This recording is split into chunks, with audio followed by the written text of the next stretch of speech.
Do you want me to pretend you matter tonight, or can I just be honest from the start? She said, adjusting her necklace. No whisper, no joke, just loud enough for the entire table to hear. As the waiter poured wine into my glass, her tone was light, casual. She didn't even look at me when she said it, only at her phone. Then she smiled at her screen, not at me. Forks paused, eyes flicked between us. I didn't speak. I didn't blink. I think I forgot how. Someone cleared their throat. Her boss chuckled under his breath. The woman from HR looked away and started slicing her salmon like it was therapy. Me, I just sat there, heat flooding into my ears, mouth dry, mind racing through every possible reason she'd say something like that in front of colleagues, clients, strangers. 5 minutes earlier, I was complimenting the lighting. I thought we were having a good evening. Now I was waiting for someone, anyone, to tell me I'd imagined it. But no one did. She went on talking like it hadn't happened, describing a marketing pivot, joking about conference badges. Every word after that one sentence sounded like static in my ears. I couldn't focus. I just stared at the half-melted butter on the bread plate between us. What did she mean? Why did she say it? Was this planned? Then Nash, the tall one with the Italian loafers and the voice like velvet, leaned forward and said, "You have such a sharp sense of humor, Marn. Brutal, but clean. I like that." She smiled, that real smile. The one she used to save for me after we paid the electric bill or when I brought her coffee before meetings. I still said nothing. What was I supposed to say? She had already made it clear I didn't matter. So I waited until her laughter rang one more time, stood up mid-sentence, placed my napkin over my untouched food, and left. No one stopped me. Not one person asked if I was okay. Not even her. But here's the thing. As I walked down that long hallway, out of the restaurant, past the bar and the host stand, something clicked. This wasn't a slip. It wasn't a bad joke. It was the first time she let the truth slip. And everyone at that table already knew it. But me. I should have kept walking. Should have called a cab. Instead, I turned back. Not to beg, not to fight, to listen. Because if she wanted to be honest tonight, so did I. And what I heard next turned that sentence into the least cruel thing she said that night. I made it halfway down the hallway before my spine stiffened. I stopped beside a modern art sculpture of what looked like a melting swan, just far enough from the private dining room that they couldn't see me, but close enough to hear. The music from the restaurant was duller out here, but the voices, crystal. That cold, brittle laughter I had just escaped was still echoing. Hers, mostly. Light, flirtatious, filled with someone else's attention. Nash was still talking, his voice smooth and confident. "He took it well," he said, chuckling. "Did you see his face for a second? I thought he'd throw the soup." More laughter. My lungs tightened. It wasn't just a dinner. It wasn't just one sentence. It was a performance, one where I'd been cast as the dull, outdated prop who didn't know when his rule had ended. "She trained him well," said another voice, female, amused. "Possibly that redhead from earlier." "Seriously, Marn, 10 years. You should give a seminar on image management." Image management. Not love, not partnership, not life. Image. I pressed my palm to the cold wall. It grounded me, kept me from walking back in there and demanding an answer I wasn't ready to hear. Instead, I did what I've always done. I observed. Quiet, careful. The way I used to watch her tie her hair back before job interviews. The way I listened through the door when she practiced presentations, muttering stats to herself in the hallway at midnight. But this wasn't practice. It was routine. And I was the only one who hadn't read the script. Then I heard the worst part. Something so normal, so relaxed, it struck deeper than anything cruel ever could.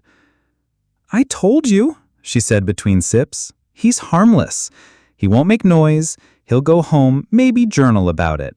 That's who he is. He folds, not fights." Everyone laughed. It was a knowing laugh, one they'd all earned in a conversation I'd never been invited to. My throat burned. My hands were shaking, not with rage. Rage would have meant I had power, but with embarrassment. She wasn't lying. I was that guy. I would go home.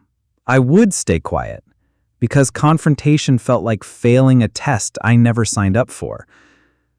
But what she didn't know, what none of them knew, was that I wasn't going home. Not this time. I left the restaurant completely, didn't look back. I walked 3 blocks to a bus stop, even though I had my car in the lot. I didn't want to drive. I wanted to sit like a stranger in my own life and let the world pass by while I figured out what the hell just happened. As the bus pulled out, my phone vibrated. A text from Marn. "Don't overthink it. Just a joke." That was it. That one message. That lazy lie. That insult wrapped in a digital shrug. It did something I didn't expect. It didn't hurt. It didn't confuse me. It clarified everything. She wasn't sorry. She wasn't nervous. She wasn't worried that I'd overheard or left or didn't come home. She wasn't even curious where I was. Because in her mind, I wasn't a person anymore. I was furniture. Background. A detail she kept too long and now used as set decoration. And if she thought that, I had to wonder how many other people did too. That night, I didn't go home. I didn't go to a hotel. I went somewhere that would give me answers. Somewhere I never thought I'd go. Somewhere she told me never to touch. Her work laptop. Which, thanks to a mistake she never knew she made, was still logged into our shared network drive. And what I found there was the opposite of a joke. It was a timeline, with names, with pictures, with dates. This wasn't spontaneous cruelty. It was scheduled. The moment I opened her work laptop, it greeted me like it was relieved to finally speak. No password prompt. Marn had once bragged about never wasting time with useless login screens. I used to roll my eyes. Now I was grateful.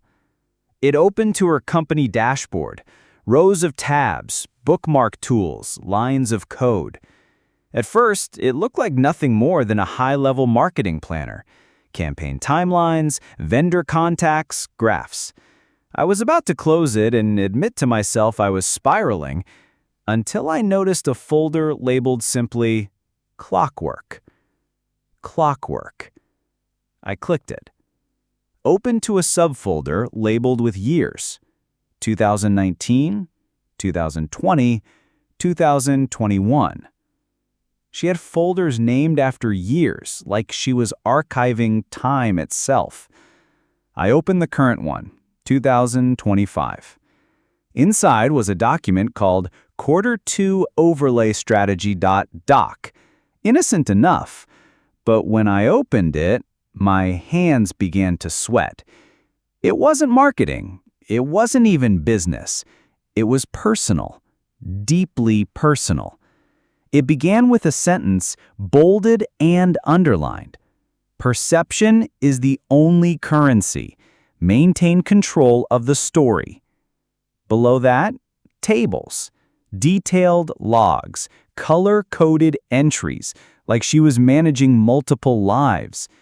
April 4th, Nash, meet rooftop bar, 6:30. Wear white, leave separately. April 9th, Ethan, dinner at home, play nostalgic Spotify playlist, wear glasses. April 10th, Nash, hotel room 708, use debit, not corporate. I froze. It kept going. A schedule of deception. I was in it, marked like a task, a scene in a script. Everything, down to my favorite meals, was noted, not as kindness, but as strategy.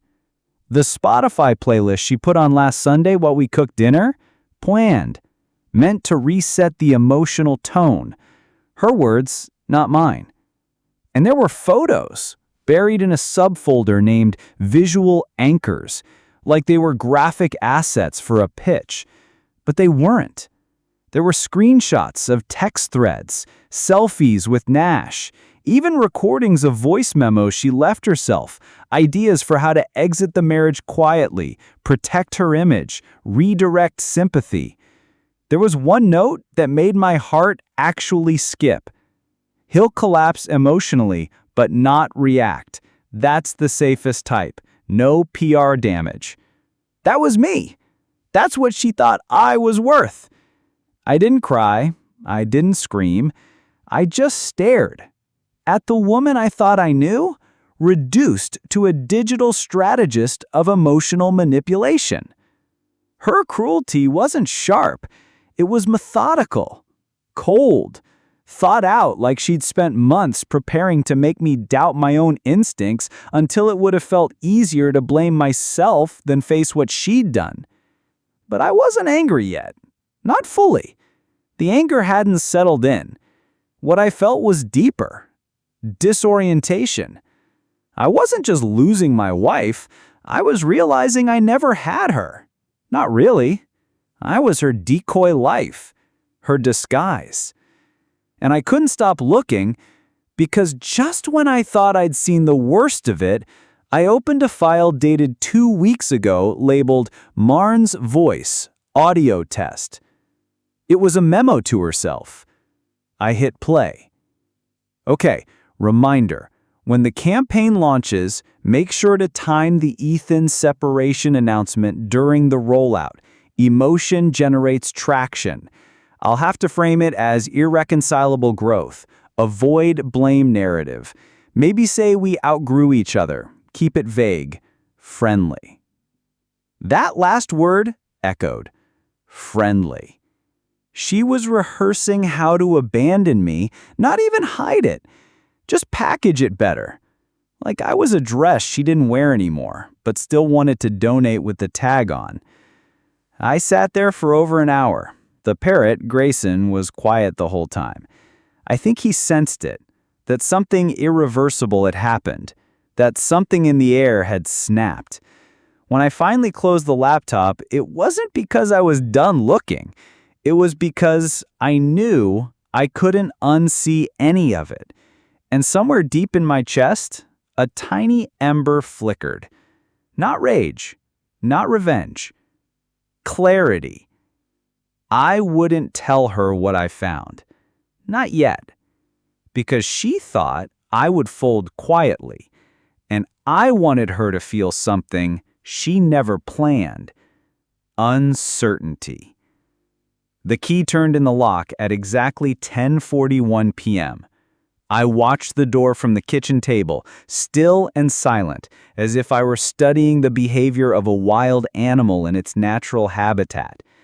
Marn stepped in, wearing her tailored navy coat, heels clicking softly on the entryway tiles.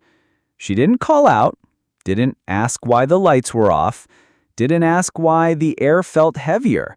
She just sighed and dropped her bag on the bench, like every other night.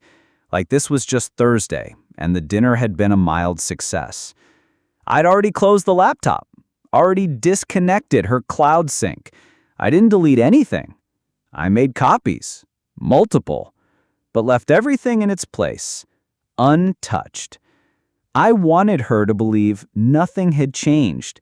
That's how she operated, right? Control the story, keep it clean. She walked into the kitchen, stopped when she saw me. "Oh," she said, mildly surprised. "You're up." I didn't answer. I just looked at her. She blinked once, twice, then her eyes narrowed, scanning for signs. She was reading me, trying to gauge if I'd heard something, seen something, felt something she hadn't planned. "You okay?" she asked, moving to the fridge, as if casual conversation could glue the air back together. "I'm fine," I said, too calmly. She opened the fridge, stared at nothing, then shut it without grabbing anything. I texted you, she added. Guess your phone died. No, I replied. It didn't. There was a beat, a flicker of recognition in her eyes. Not panic. Strategy. She was recalculating.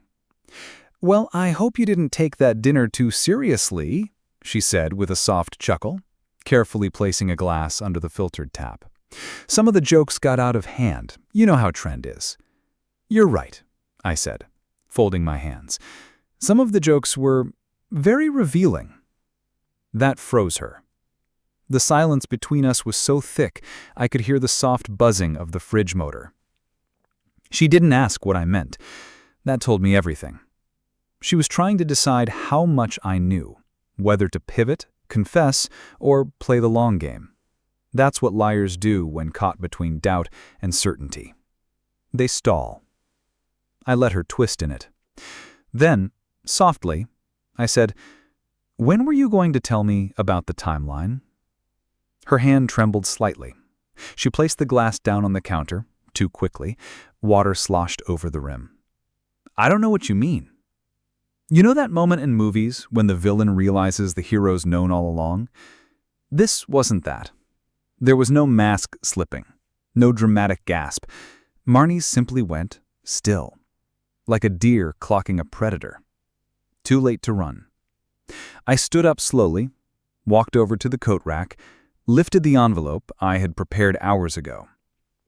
Inside, printed copies of her notes, a few of the emails, one of the photos she didn't know had metadata attached.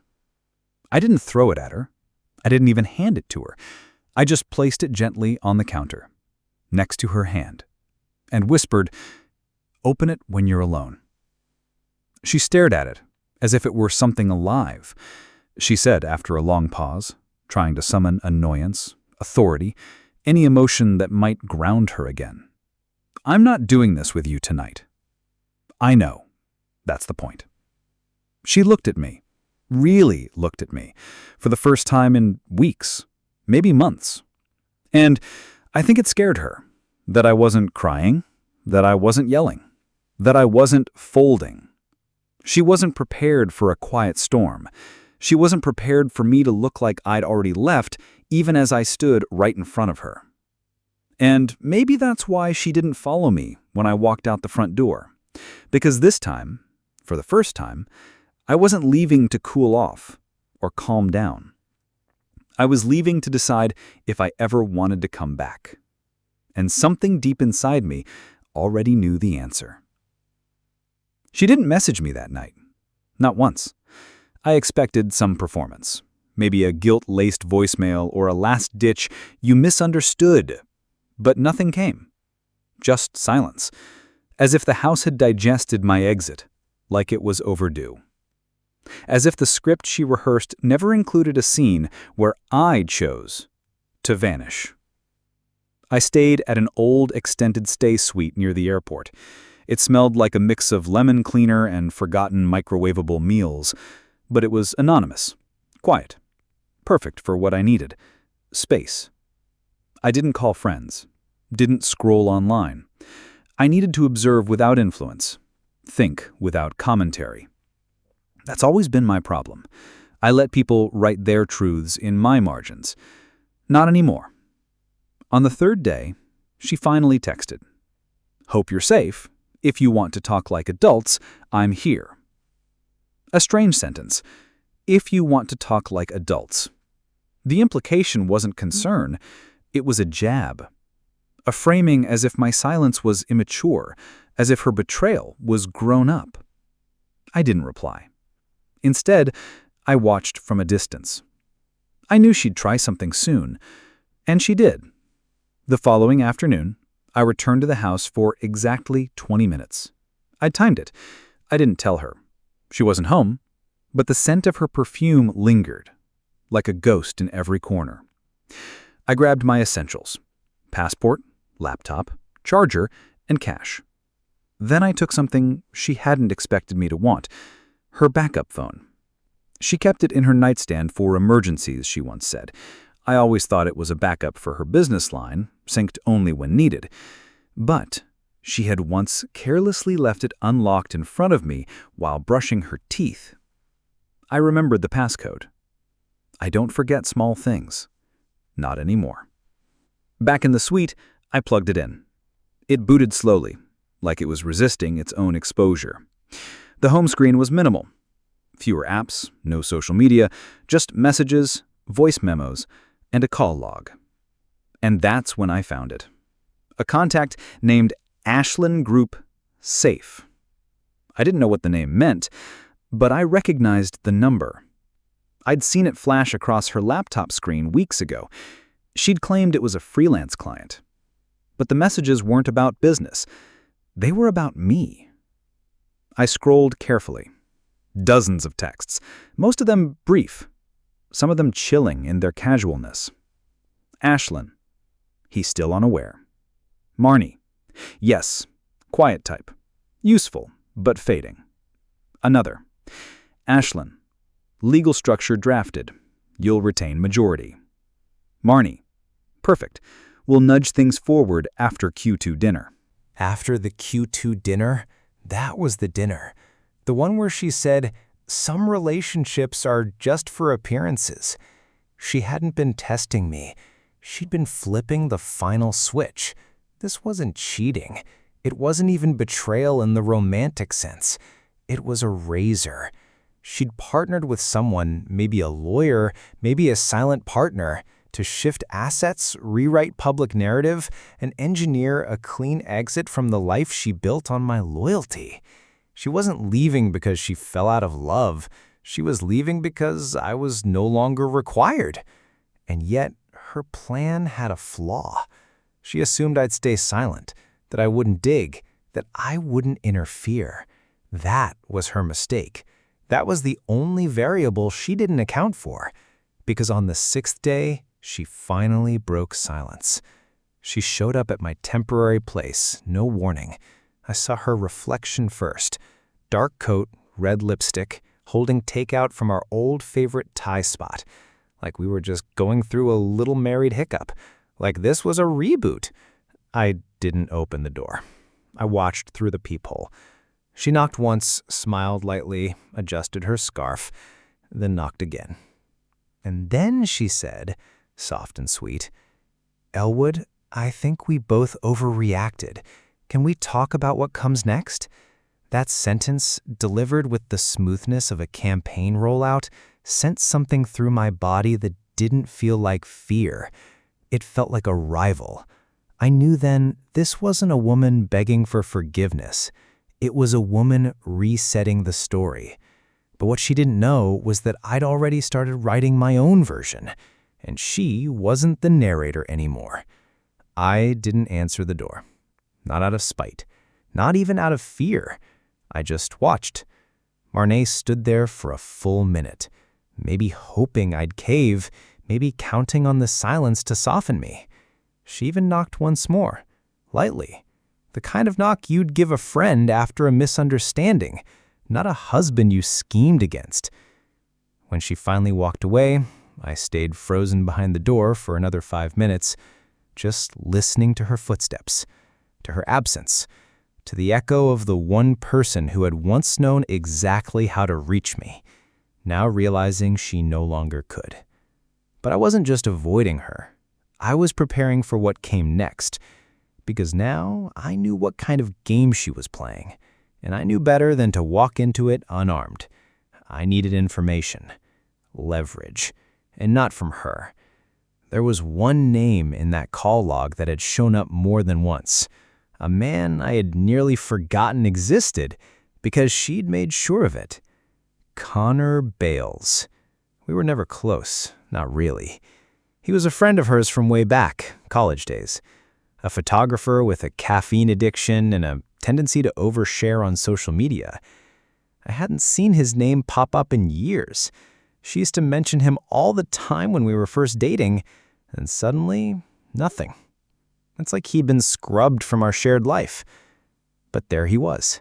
Frequent contact on her backup phone, especially in the weeks before that business dinner. I searched for him. He still ran a small studio on the east side. specializing in high-end portraits and lifestyle branding for startups. His website was clean, polished, like everything she admired. I showed up unannounced. The studio was minimal and quiet. White walls, camera gear stacked like museum pieces. Connor looked older, thinner, less like a friend, more like someone who'd aged through too many unsaid things. When he saw me, he blinked slowly, like my presence was part of a dream he'd once promised never to speak out loud. "Elwood," he said cautiously, "didn't expect to see you." "Neither did I," I replied, "but you're going to want to hear why I'm here." He didn't ask me to leave. Maybe he saw it on my face. Maybe he'd been waiting. I didn't yell. I didn't accuse. I sat across from him, folded my coat, placed my phone on the table like a recorder. It wasn't on. I said, I found her notes, the voice memos, the calendar. I saw everything. His hands clenched the edge of the table, but he didn't look surprised. Instead, he said, "She told me you'd never look, that you'd retreat." I said quietly, "She was almost right." He exhaled sharply. "Then I owe you an apology." That sentence caught me off guard. He stood up, walked across the room, retrieved a small hard drive from a drawer. No explanation, no hesitation. He handed it to me, like someone surrendering a weapon they never should have been holding. "What's on this?" I asked. He said, "Proof. Insurance. For myself, mostly, but also for anyone who ever got in our way." My stomach twisted. Why keep it? Because Marnay doesn't destroy people in the open. She erodes them over time, makes them doubt, question, shrink. I saw what she did to a client once. Man ended up hospitalized with a breakdown. She smiled at his wife at the funeral. I didn't know whether to laugh or vomit. "She approached me a month ago," Connor went on. "Said she needed photos for a narrative realignment. Said she was going to separate gently from you and wanted to control public tone." I thought it was PR language until I saw her documents. "Then why help her?" I asked, sharper than I meant. He looked ashamed. "Because I'm weak. Because she convinced me it was harmless. And because I didn't think you'd ever know." That was the part that stung. Not the betrayal, not the secrets. The fact that so many people had banked on my silence. I stood up, drive in hand. "I'm not going to the police," I said, "and I'm not starting a war." Connor nodded, confused. "Then what are you doing?" I paused at the door. Something she's never seen before. I met his eyes. Privately, I'm going to remind her I was never harmless, just quiet. As I walked back to my car, the pieces began to fall into place. I wasn't building a revenge plan. I was building a mirror, and soon I'd let her stand in front of it. The first post appeared on her LinkedIn the following Monday morning. Polished, measured, drenched in that corporate therapy language she loved. "After a transformative decade, Ethan and I have decided to part ways with mutual respect and deep appreciation. Growth sometimes means letting go with grace. Please respect our privacy as we take our next steps." The photo attached was a black and white candid of us from 5 years ago. We were laughing. I'd made her tea that day after she lost a pitch. She said it was the first time someone had seen her when she wasn't winning. Now she was using that moment like a curtain call. Within hours, the likes poured in, comments from colleagues, industry people, thought leaders she'd worked with on panels and rooftop events, all praising her strength, her vulnerability. One even wrote, "You're an inspiration. Letting go is its own kind of love." I watched it all from the same couch where I'd once memorized her coffee order. But here's what made it poetic. She thought she'd published the ending. She thought I was still in the audience, watching the lights go down. What she didn't know was that my beginning had already started. That same morning, I launched my own statement. Not public, not performative, not even about her directly. I uploaded a small blog post on a quiet, respected professional journal, something few people outside our industry would even notice.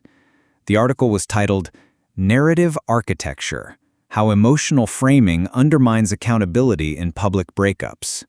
It was calm, academic, no names, no accusations, just an autopsy of the strategies people use to exit cleanly without confronting damage. Within 2 days, it was picked up by 3 ethics newsletters. Quiet virality, the kind she couldn't scream at, the kind that scratched under her narrative, like a whisper she couldn't block. The next thing that happened, she emailed me. Subject line, "Really?" No greeting, just one sentence. "This doesn't make you look better." I replied with 2 words. It wasn't about me. That's when the cracks began. First came the missed call from her assistant, someone who had never contacted me directly in all our years of marriage. She left a voicemail stammering about timing overlaps and public perception misalignment.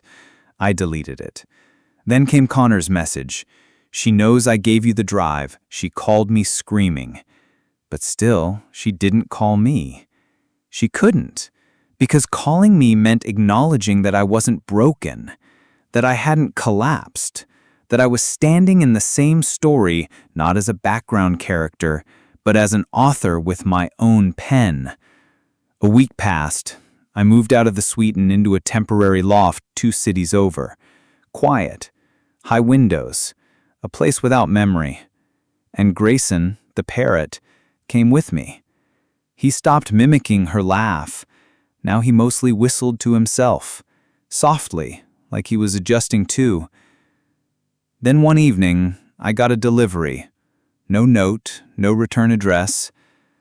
Inside was a small wooden box. It was the exact box I had used 3 years ago to propose a second vow renewal to her on our 7th anniversary. I had written her a letter then about forgiveness, loyalty, choosing each other even when it's hard. I had placed it in that box with a new ring. She had cried when she read it, told me I still made her feel like the best version of herself. Now the box was back, empty, except for one thing, a folded version of her original voice memo transcript, the one she'd recorded about when to release our separation news. I hadn't printed it. She had.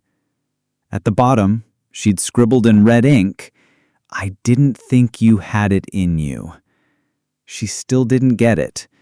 This wasn't revenge. This wasn't some theatrical comeback. This was me refusing to disappear just because she had already rehearsed my exit. But the real twist was, she had one more move planned. One last act of control. A deeply personal strike. Quiet. Invisible.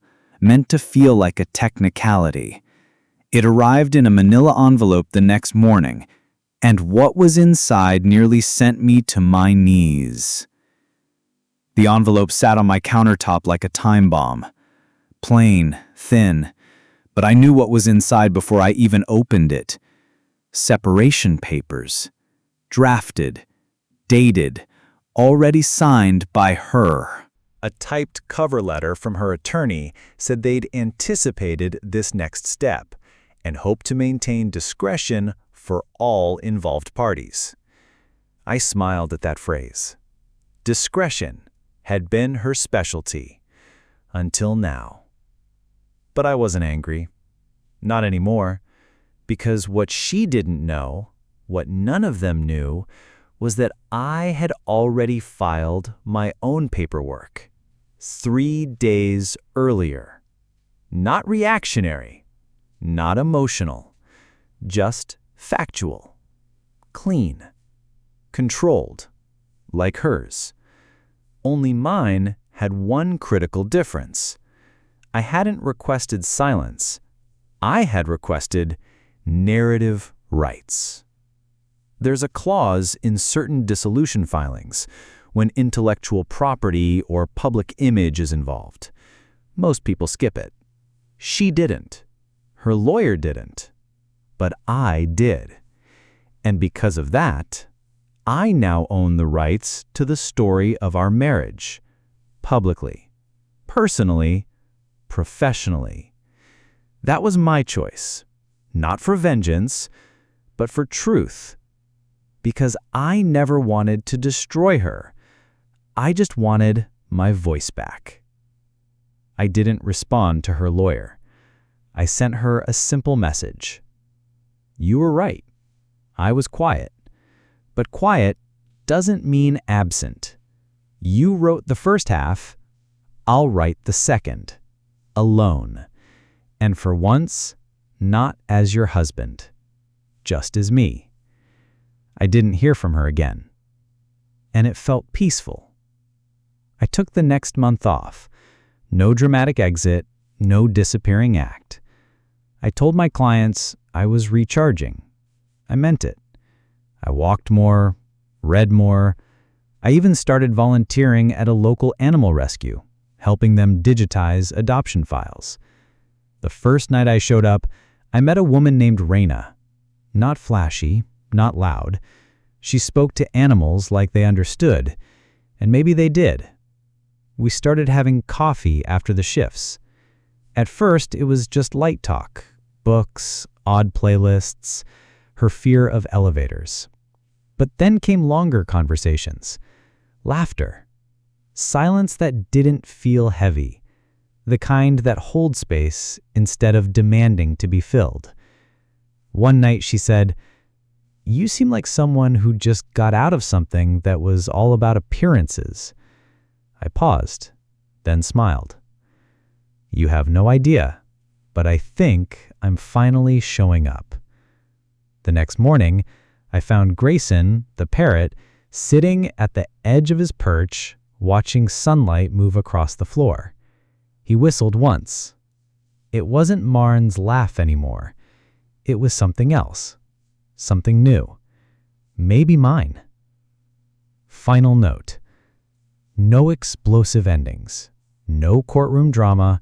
No grand revenge. Just a quiet man who was underestimated until he remembered that dignity doesn't make noise. And healing? Healing writes its own story. One step, one breath, one page at a time. If you enjoyed the story, please give it a like and subscribe for more heartfelt and powerful stories. Your support means a lot.